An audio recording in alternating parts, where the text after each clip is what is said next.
in Information Technology, 3 for Associate in Computer Technology, and 2 candidates for Computer and Consumer Electronics. By virtue of the authority vested in me by the Commission on Higher Education and the Technical Education and Skills Development Authority of the Republic of the Philippines, and as the representative of Ms. Angela Monet Natividad, the President of STI College Zamboanga, I confer on you your respective degrees and titles with all the rights and privileges pertaining thereunto. Congratulations.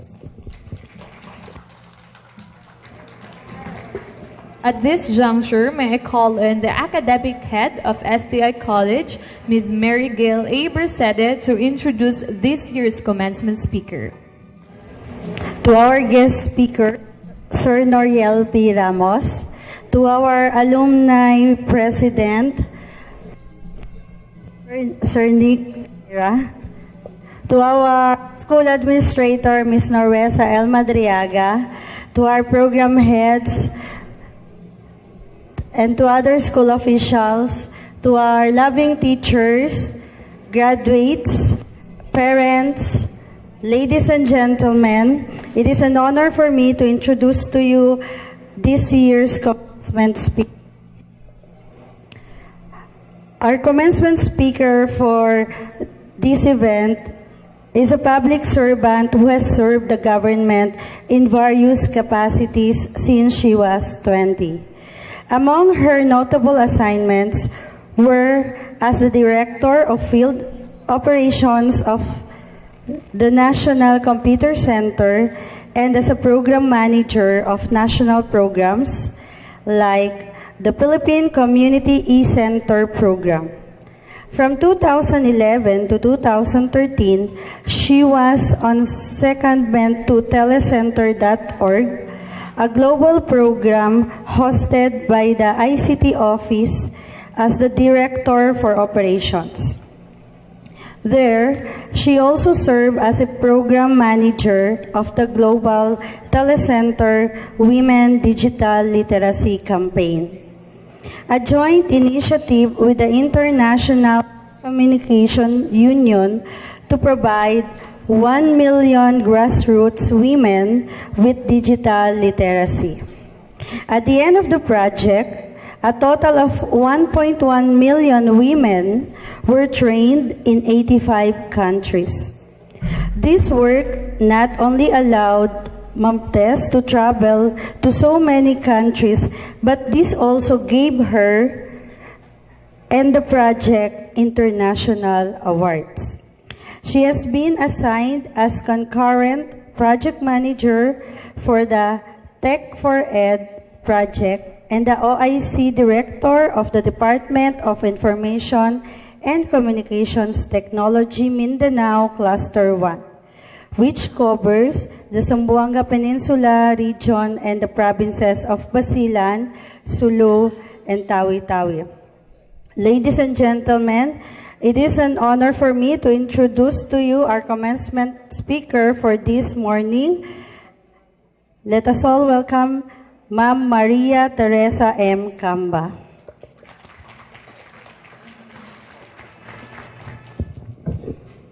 Thank you very much. Please sit down, have your seats. Thank you. To our other speaker, our inspirational speaker, Lieutenant Commander Noriel Ramos, the Station Commander of the Coast Guard in Basilan Province. To Ms. Norwesa Madriaga, our OIC School Administrator, Ms. Mary Gaile Bersede, the Academic Head, the President of the STI Alumni Association, members of the graduating class, you are the very important persons for this afternoon, parents, teachers, the non-teaching staff of the STI, ladies and gentlemen, good afternoon. I'm still having difficulty saying good morning because it is the afternoon already. But anyway, good afternoon. Magandang hapon po sa inyong lahat. Thank you for inviting me to be the commencement speaker for this year's graduation ceremonies. I must have done something good to be given this honor of speaking to the future leaders and game changers of our communities.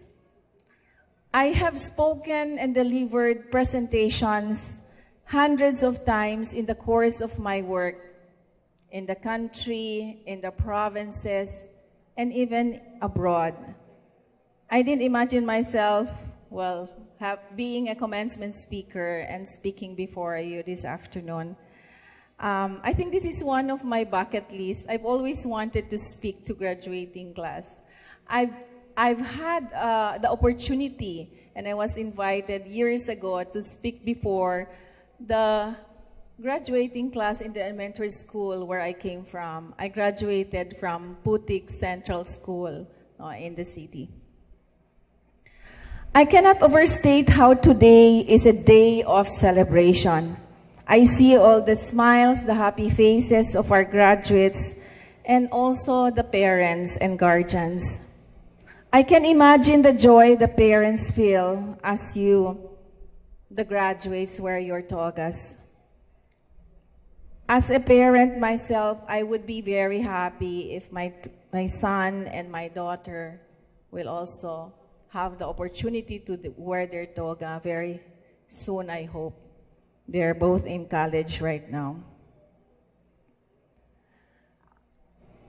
Today, your diploma is your parents' reward for all the pains and sacrifices that they had so that you will be able to reach this part of your life.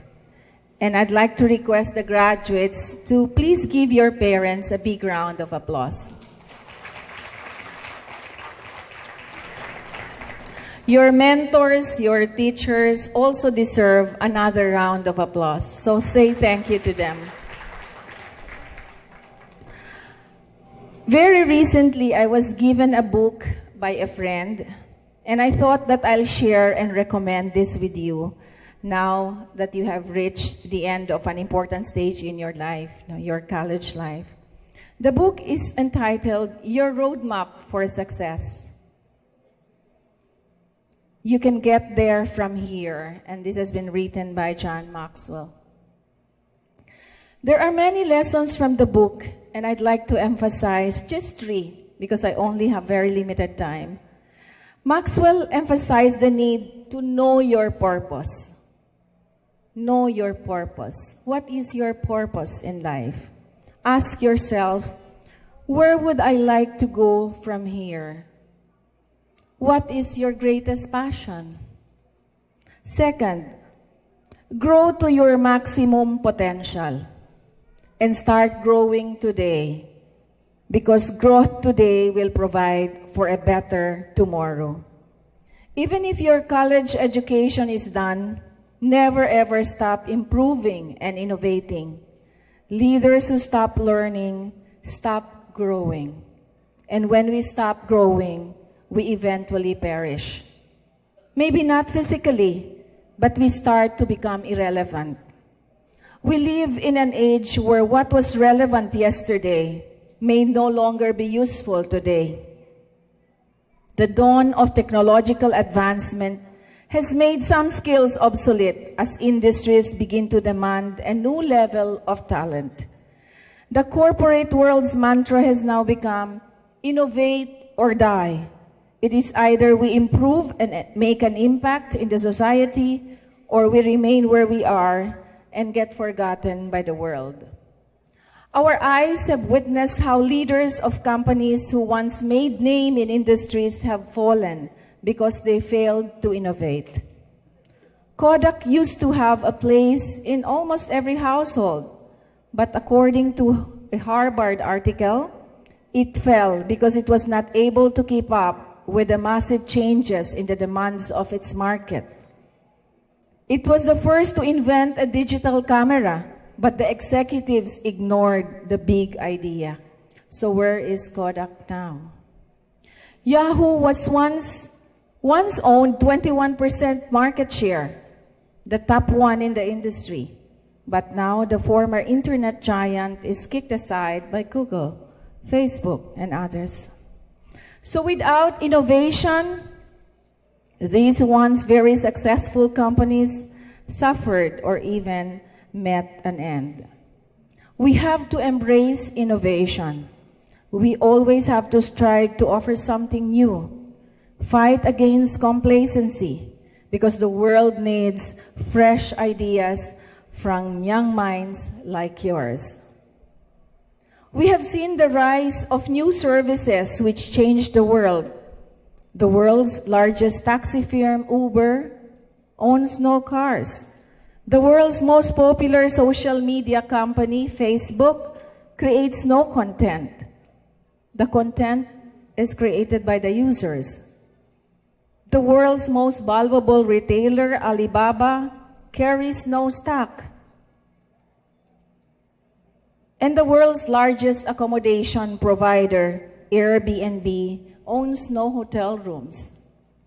All they had was a brilliant idea translated into reality through innovative technology. And then they changed the world. Third lesson from the book: sow seeds that will benefit others. At the Department of ICT, we are humbled to be part of the worldwide movement of changing lives through technology. And you can be part of that too. We offer ICT services and programs to the public, mostly those who live in unserved and underserved areas of the country. For instance, we have put up a Tech for Ed Center in partnership with Rotary at the City Jail of Zamboanga. And this center trains our persons who are deprived of liberty, our detainees inside the jail, with ICT skills. Now, because of the center, the detainees now know how to use the computer, do video editing, and graphics design, and many more. Inmates became ICT skills trainer. They also get paid by writing for college or masteral students. One inmate earns by doing graphic design inside the prison. And other inmates testified that when they got detained, they almost lost hope. But because of this innovative project, they started to dream again. Some want to become an online job worker, while others want to become an ICT trainer. Others want to start their own businesses. So this project gave them new life and new hope. Another story that we're all proud of at the department is Nara Digital. Nara Digital is a startup digital solution company here in Zamboanga, which was born out of the 6-week training that we conducted last year. The course was an intensive training to equip scholars with skills that will help them to get online jobs. And 2 of our graduates, together with their trainer, formed a company called Nara Digital, which aims to help local businesses become online and help freelancers with the skills they need. This month, they are starting their advocacy, which targets to orient and train single mothers about the online job industry. And training these single mothers means transforming their families as well. So it is because of stories like this, lives transformed because of technology, that we at the department are more inspired to do our best so we can transform more lives through technology. We hope that we will be able to work with you, or you will be able to work with us in doing this. So to the graduates, congratulations. Go out there and make a difference, not only in your life or your family, but including your community. Remember the 3 lessons: know your purpose, grow to your maximum potential, and sow seeds that will benefit others. The world is waiting for you. Congratulations, and thank you very much.